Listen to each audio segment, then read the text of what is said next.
Alright, this is the review for the S&P 500 from May 16. The inverted head and shoulders does still appear to be intact, although the S&P futures are selling off after hours.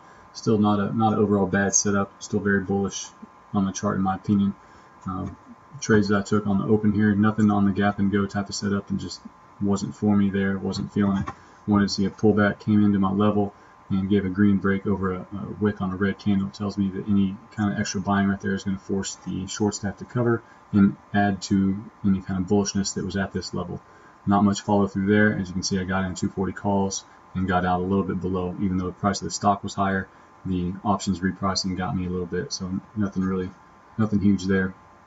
Almost took this break over this green candle right here once it tested support again, but it had this lowercase h setup. It's not something that I would like to trade long against. It's a very reliable pattern for a potential breakdown, and based on where the price action was not really the most ideal setup, so nothing to do there. Came down, tested the lower support. Once it was down below here, I was immediately thinking false breakdown. We got a green over green break here, triggered me into another set of 240 calls. Trailed my stop up here and tricked me out right here before moving a little bit higher. Move overall wasn't as strong as I would have liked to have been, but overall it ended up pretty much flat on S&P on the day. Next up here, this is the S&P on a live chart here. Let me go down to 5 minute. A couple of things here. First of all, this level is still the previous all-time high, 240.26-ish roughly, and this was the previous day support. Now the price action has broken below it. This level is no longer valid, so I'm going to go ahead and take this level off and not even use it. That way it's not going to confuse me. There's no need to use it anymore.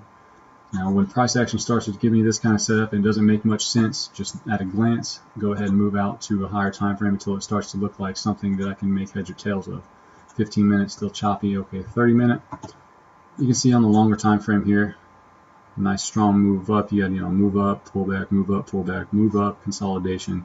Now we're just kind of going sideways. So overall, we can expect this to continue sideways in between the overall highs and potentially this 238 level.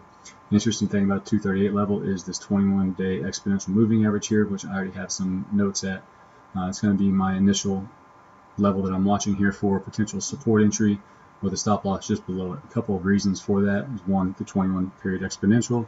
Number two is this hammer candle on Thursday with a good amount of volume to confirm there was bullishness there.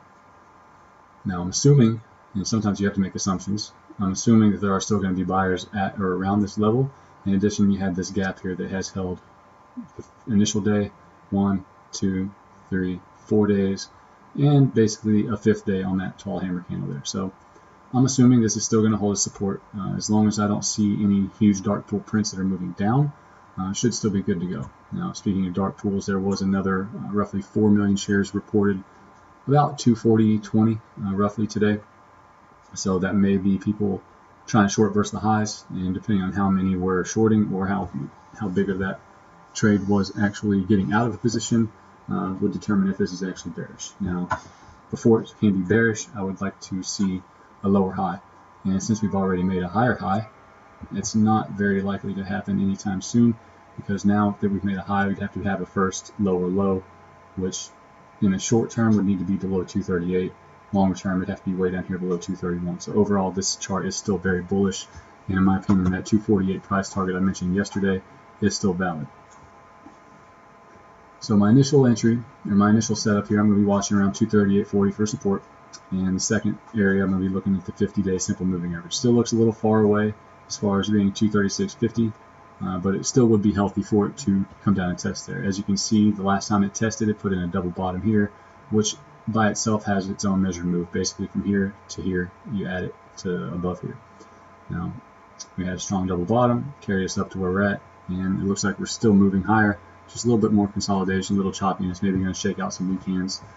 Just continue to stay with the trend until something on the chart tells me otherwise. This will be my plan going forward, and we'll see what can happen.